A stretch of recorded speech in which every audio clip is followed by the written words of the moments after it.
Meio-dia e 41 e nós já estamos aqui com o estúdio com o Miguel Sampaio Júnior. Pode ser só Miguel Sampaio, como sempre, né? Miguel Sampaio. É isso aí. Miguel, é um prazer tê-lo aqui nessa oportunidade. O Miguel é praticamente um braço direito, esquerdo, retaguarda, dianteira de Marcos Oliva nesse período de administração em Guaratinguetá. Já falamos hoje, pincelamos aqui no início desse programa, o Miguel, que está vindo mudanças aí, porque nós estamos, queira ou não, que em 494 dias das eleições, 70 semanas. E é claro, o prefeito Marcos Oliva, ele tem a intenção de fazer sucessor. Inclusive, falamos sempre aqui e mencionamos que existe um paradigma que prefeito se reelege, mas não faz sucessor. E o Marcos Oliva falou que ele vai quebrar isso. E para isso ele conta com a equipe. Eu estou vendo a equipe formada e hoje anunciamos aqui que, inclusive, saiu na coluna Bastidores de ontem, né? A possibilidade, inclusive, de estar mudando a diretoria da Codesc. Está vindo o João Vaz. Como que está essa modificação? Isso aí é já com vistas a esse final de mandato, com muitos projetos para colocar em prática, em execução. Como que está essa situação? Boa tarde, Éder, Dedinho, Ademar, todos que estão aqui presentes. Um prazer estar aqui, né, Éder? Sempre que você me convida, eu venho, né? Bom, vamos falar um pouquinho sobre a Codesc. O João Vaz, o Éder, quando ele foi para a presidência da Codesc em setembro do ano passado, ele foi com uma missão do prefeito em arrumar a casa e retornar depois, né? Ele já foi com esse compromisso do prefeito Marcos Oliva.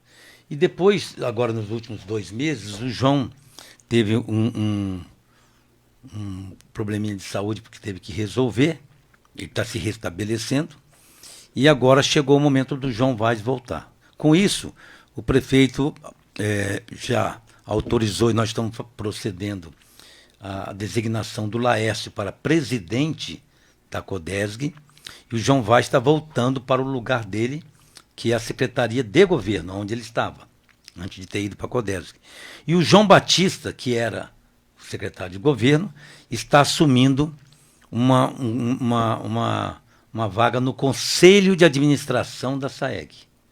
Aí o Guilherme, que estava no Conselho, Guilherme Gigli, que é o presidente da seção comercial, o Guilherme Gigli está indo para a diretoria da Codesc, porque o Cartagena saiu, e numa vaga, quando o Laércio sobe para a presidência, está indo a Ana Vitória, que era chefe de gabinete da Secretaria de Governo. Então, essa troca feita pelo prefeito Marcos Oliva, a posse é dia 1º agora, e essa turma nova já está com gás, tanto do lado do João Vaz como do lado do Laércio. É uma recomposição dentro da própria equipe. Agora, Miguel, a gente percebe que a Codesc é outra hoje a partir de Marcos Oliva, né? Porque antes praticamente era alguma coisa, era como se fosse uma imobiliária amortecida. Agora hoje ela é uma companhia que realmente ela gera empregos, ela gera recursos, ela movimenta a cidade, ajuda a administração, porque ela faz muita obra, né? A Codesc, inclusive nós estamos mudando o perfil da Codesc. A Codesc era praticamente uma empresa de construção civil, só com obra. E nós estamos fazendo com que a Codesc se assemelhe mais à Urban, que é uma empresa de São José dos Campos, que assessora e dá respaldo para as prefeituras, né? No caso, a Prefeitura de São José dos Campos. Então, nós estamos mudando o perfil, fazendo com que a Codesc agora ela passe a prestar mais serviços do que obra. Nós estamos colocando as obras para a empresa privada, e é sonho nosso que a Codesc venha administrar o cemitério, o velório, rodoviária, a iluminação pública, reforma das escolas, enfim. Esse trabalho de prestação de serviço é o foco nosso com a Codesc. E dá tempo de botar isso para funcionar? Não, já está funcionando. Quando o João Vaz foi para lá, ele foi com essa missão, né? Já arrumou a casa, e a casa agora, o Laércio está assumindo dia 1º, dando sequência a todo esse trabalho aí. Por que também? Porque tem um projeto que eu estou coordenando também, que é o projeto da fusão entre SAEG e Codesc, para a gente criar uma empresa só. Porque as duas empresas elas ficam pesadas para a administração pública. Quando você tem uma empresa só, ela vai ter mais efetividade, vai produzir mais naquilo que a população espera dela. Mudaria o estatuto, fundiria, seria uma associação, porque são duas autarquias. Não, são duas empresas públicas, né, que se uniriam numa empresa só. A SAEG, Companhia de Saneamento e Desenvolvimento de Guaratinguetá. Só que para isso ocorrer, nós temos que resolver um dos maiores dificuldades que nós temos na Codesg, que é o acordo nosso com a família Baiton. Então nós estamos discutindo com a família uma forma de nós, de forma pacífica, chegarmos num acordo e um consenso, assinar um acordo na justiça, e a partir daí eu acho que a fusão ficaria mais fácil. Mas... Miguel, me responde, abri um parênteses aqui, porque até as pessoas de Guaratinguetá, que convivem mais com as siglas, né? SAEG, Codesg, sabe que é uma ou outra, mas eles não sabem o que vem ser a importância da família Baiton, justamente no que diz respeito à SAEG, porque ela foi criada. Se eu não me engano, em 1975, olha quanto tempo, 49 anos atrás, a fazenda, era a fazenda da família Baiton, né? Pérola Baiton. Onde está o Itaguará, onde está toda aquela região. E a prefeitura, na ocasião, fez uma parceria com a família de pegar essa área e urbanizar, fazer loteamentos. E na medida que fazia o loteamento, a família ficava com 30% e nós ficaríamos com 70%. E vem sendo assim desde aquela época. Só que agora o tempo passou, teve casos que o loteamento foi feito, a família não recebeu a parcela correta de 30%, aí entraram na justiça, nós já fizemos um acordo na justiça. Então agora a intenção do prefeito Marcos Oliva e minha também é a gente separar. Eu até brinquei quando eu tive reunião com a família Baiton, que não é porque tem 49 anos o casamento que você não pode fazer uma separação amigável, né? Cada um para o seu canto, de forma tranquila, serena, pacífica. É isso que nós estamos tentando fazer. E já fizemos 2 reuniões a respeito. A família, no primeiro momento, gostou da ideia também, né? Daria uma certa independência para nós e eles ficariam com a parte deles. Está caminhando para isso, né? Isso é público, né? E essa é a condição desse acordo com a família Baiton. Liberaria a Codesg para que a área que nós pegarmos nesse acordo, a gente faria um loteamento, né, até para que a Codesg venha a ter uma injeção de recursos para sanar eventuais dívidas e caminhar para uma fusão com a SAEG de forma tranquila. Lembrando que eu falo de fusão, mas deixando claro que uma fusão SAEG-Codesg, surgindo uma nova empresa a partir de janeiro de 2024, somente com autorização da Câmara. Por isso, quando eu tive recentemente lá, eu pedi autorização aos vereadores de voltar na Câmara em junho, ou quando eles voltarem do recesso, e explicar qual é o nosso projeto de fusão, né? Então, isso aí não há nenhum desrespeito à Câmara, pelo contrário, isso só vai acontecer se tiver o aval dos vereadores. Claro, precisa, é um conjunto de valores. Mas muito bem. Miguel, a gente sabe que para quem está no mandato, ter que colocar o contexto de obras, que eu sei, que você sabe melhor do que eu, a quantidade de obras que tem que entrar em execução nesse período é um tempo muito curto, 1 ano e meio praticamente, né? Mas nós sabemos também que junto com esse esforço administrativo, de gestão, tem também o fator sucessão. E hoje, por exemplo, há uma incógnita no mercado político, inclusive com relação ao seu nome.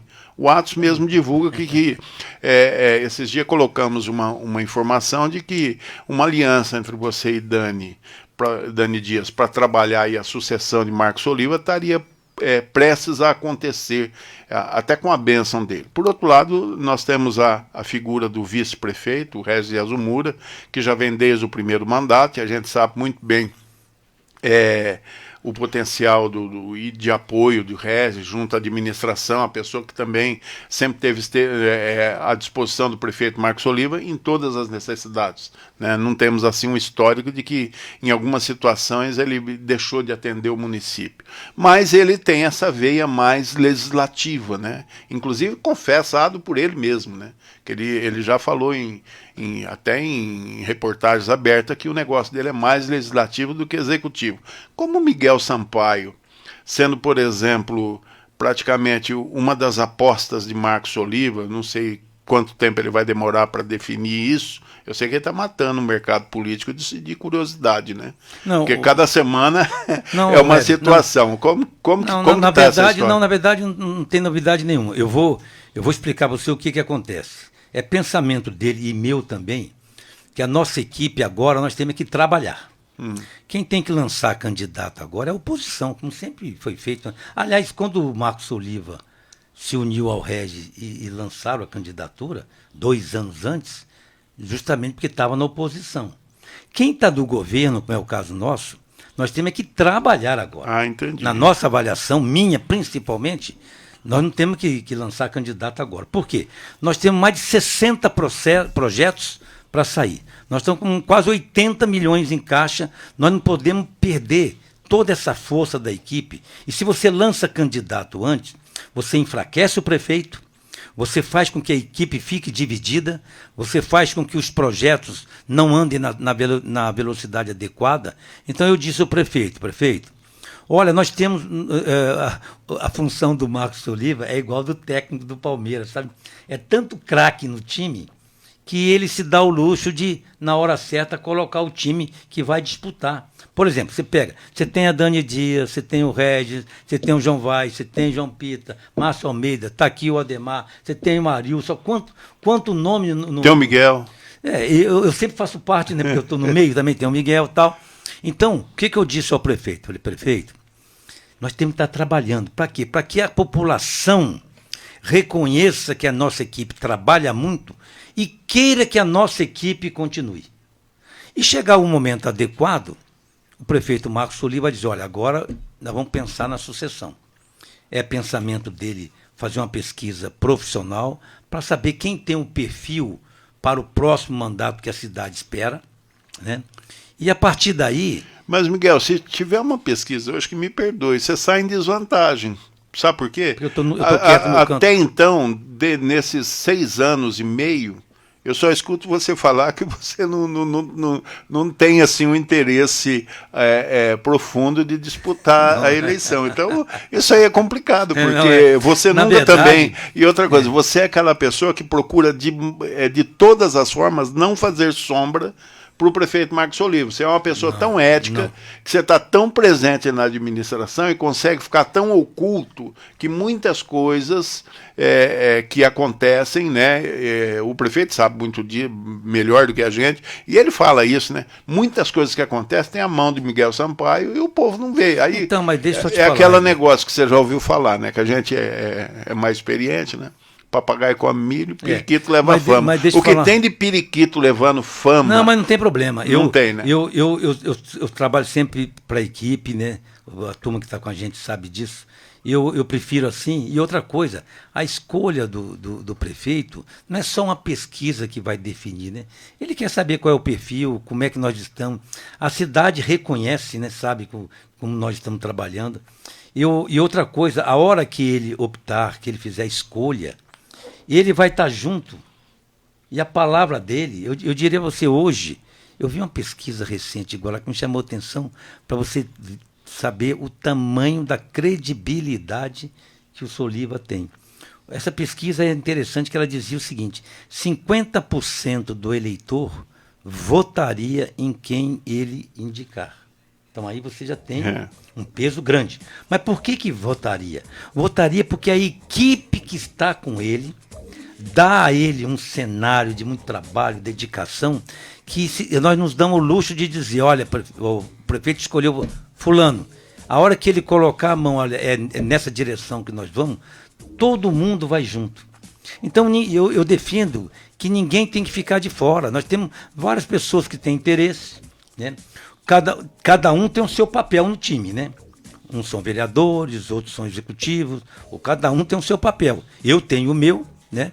Eu me igualo a todos eles, nem mais nem menos, igualo a todos eles. E o meu papel é ajudar a equipe a realizar os projetos.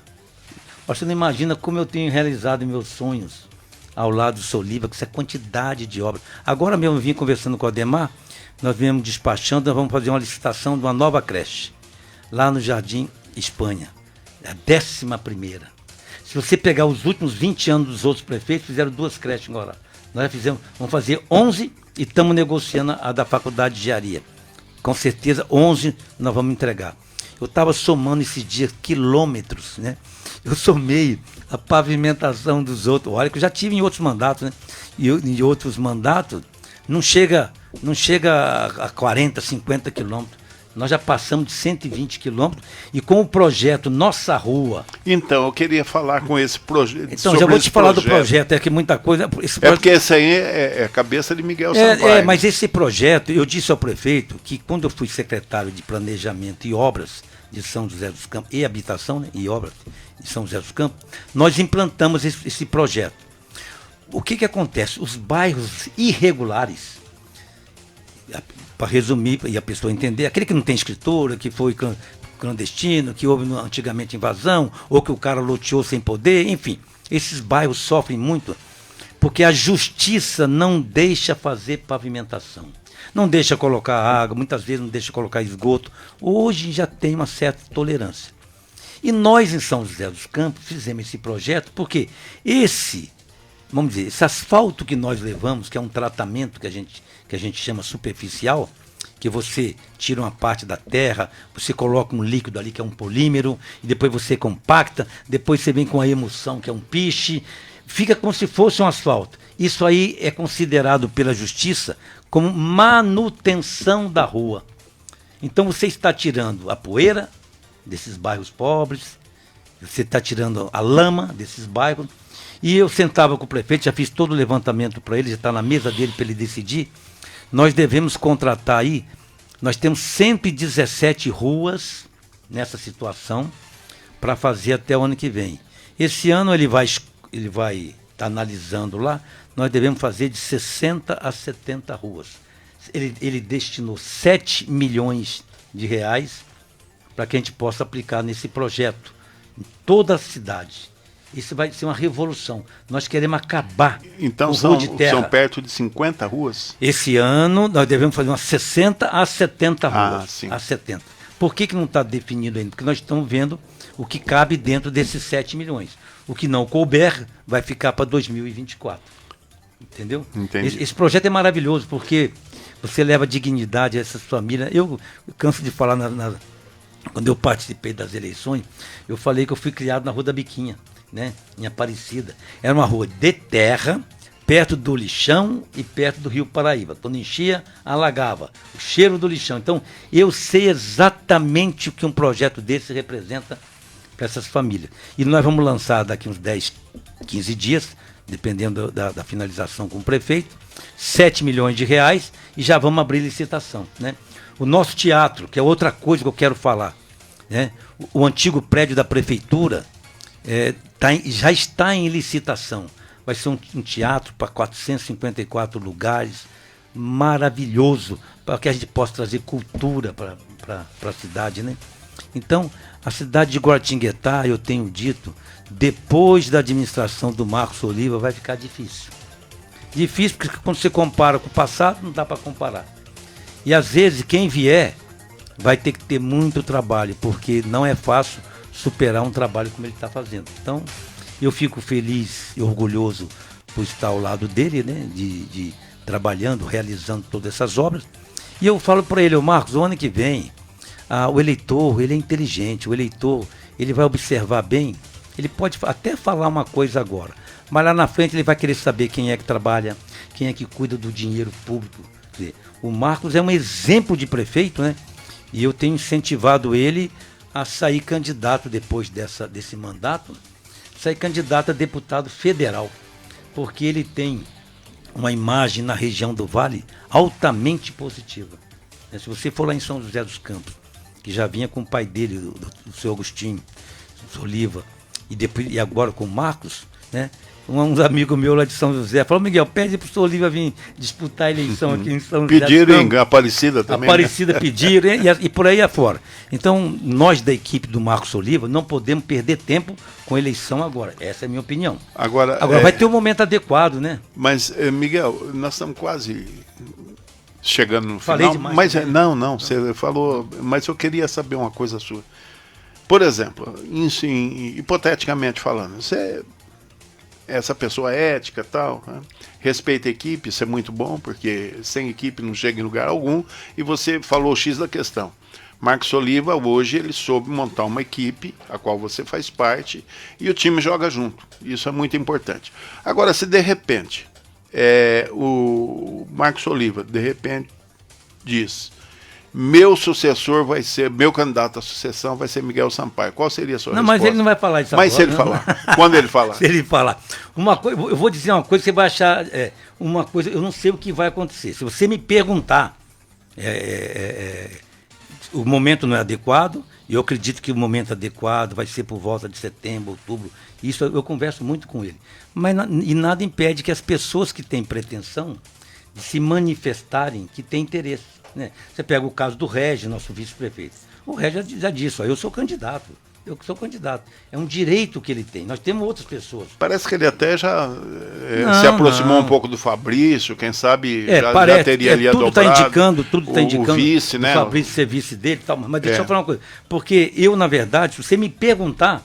Eu vi nas redes sociais, inclusive, o Moura Brasil, quem diria, abençoando, né? Parece fazendo a ponte, tá bem encaminhado o negócio. Meu amigo Márcio Almeida. Tá bem Mas eu vou encaminhado. dizer uma coisa pra você, que eu não falei para ninguém até agora. Se eu tiver que fazer uma parceria hoje, seria com a Dani Dias. Tá. Porque ela tem um lado que eu não tenho. Ela tem aquele lado político, de estar sempre no governo, visitando. Ela seria a parte popular da administração e você seria a parte executiva. Eu não tenho muita É simples assim. Miguel seria a parte executiva, claro, né? Inclusive a sua praia, e ela faria a parte representativa, política, vamos dizer assim. É mais ou menos isso aí. Porque passou a eleição, já não é mais a parte política, aí é representativa, né? É isso aí. Mais ou menos isso aí.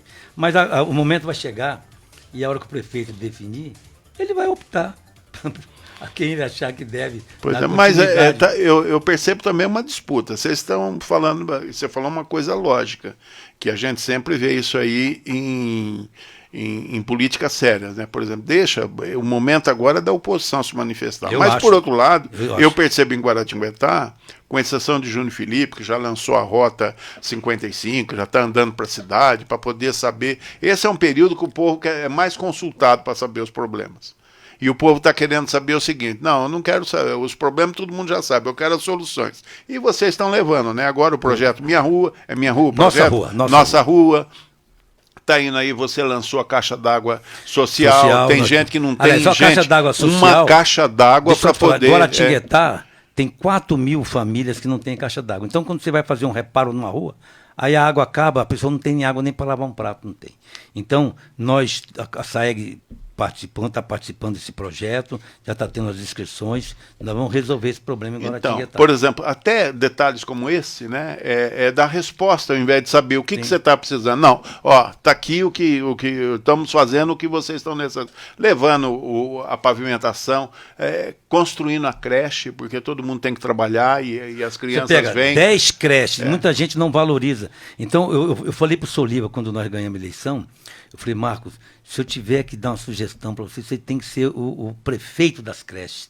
Porque a creche, você proporciona que a mulher possa ir para o mercado de trabalho e deixar o filho, né, nas mãos de pessoas que vão cuidar. Então ela vai com uma certa tranquilidade. Você imagina, essas 10 creches que nós construímos, e mais as vagas de creches que nós contratamos nas creches particulares, enfim, é um trabalho maravilhoso. E agora quantas escolas reformadas? A gente perde todas. Os espaços de saúde, infantil, de atendimento, tudo modernizado. Então, você pega a UPA, por exemplo. A UPA hoje já atende 12.000 pessoas por mês. Quem diria que nós íamos pegar uma cadeia, a palavra é certa, é cadeia mesmo, que era aquilo ali, e transformar numa unidade de saúde. né? E o prefeito agora está investindo nos postos de saúde. É o Jardim Esperança, lá no Jardim do Vale, Parque São Francisco foi reformado, Tamandaré foi, e por aí afora. Quer dizer, é tanta obra que eu falo que às vezes eu ajudo a coordenar essa parte de obra, tem hora que eu até me perco, sabe? Eu acho que é muita coisa. Eu falo, Oliva, às vezes eu fico que nem uma barata tonta, né? Muita Não, obra. E o que tem para ser investido nesse ano e meio. Muita obra. Olha, para você ter uma ideia, nós estamos, para esse ano, brincando mais uns 30 milhões de reais em investimento em obra. E esse ano? Esse ano ainda. Ainda, e depois vem 2024. Processos em licitação. E eu percebo também, volta e meia, a Câmara está Clube aprovando... Dos 500, já contratamos 8 ruas para pavimentar no Clube dos 500. 40 anos sem pavimentar. Então, eu já vi ex-prefeito falar que não tinha jeito de fazer ali porque é um bairro particular, o povo tem dinheiro para pagar. Levamos água para Rocinha, para Vila Nova, lá na Rocinha, resolvemos... Tudo depois de 40, 50 anos. Água da Rocinha nós resolvemos, Vila Nova, 40 anos nós levamos água. Ali no Santa de Vige, depois de 50 anos tomando a água, muitas vezes que ela vinha com a cor um pouco amarelada, quando chovia na serra, hoje resolvemos água de qualidade ali, resolvemos a duplicação dos reservatórios, estou falando da SAEG, né? Duplicação dos reservatórios nos bairros, estamos diminuindo muito a reclamação, implantamos o projeto 156, que muita gente criticava, porque me dizia assim, nossa, Miguel, você vai criar o projeto 156, vai aumentar o número de reclamação, de uma ótimo, é para aumentar mesmo, porque quanto mais reclamação, mais ciente você fica do problema da população, mais fácil e mais rápido você tem que resolver, senão você vai ficar na pressão. Então, e o projeto 156 nosso está maravilhoso. A pessoa muitas vezes não paga uma conta se tivesse a água cortada. Antes era uma novela, ele tinha que ir na SAEG pegar a fila, isso, aquilo. Hoje ele faz o pagamento, entra no 156, põe um comprovante, a água é religada. Então, assim, nós estamos levando a modernidade para a companhia. E a prefeitura também já implantou a prefeitura sem papel e nós estamos avançando. Vou dizer para você, escreve o que eu vou te dizer. A hora que o prefeito definir qual é o time, vai ficar igual o Palmeiras. Ninguém aguenta. Como bom palmeirense, eu sou obrigado a concordar com isso. É isso aí. Gente, olha o Márcio Almeida palmeirense ali. Márcio Almeida acabou de chegar aqui, nosso abraço. Assim. Muito bem. Miguel, quero agradecer a sua participação aqui, esses minutos. A gente poderia até, se for para falar de Guaratinguetá, fazer um programa todo. Vamos deixar a política de lado, vamos falar de projetos. Muito bem, mas o povo quer saber também da política. Quer saber, tá bom. Gente, ponto final na edição de hoje. Amanhã, permitindo Deus, estaremos de volta com um novo Atos no Rádio. Até lá. Atos no Rádio. Simplesmente objetivo.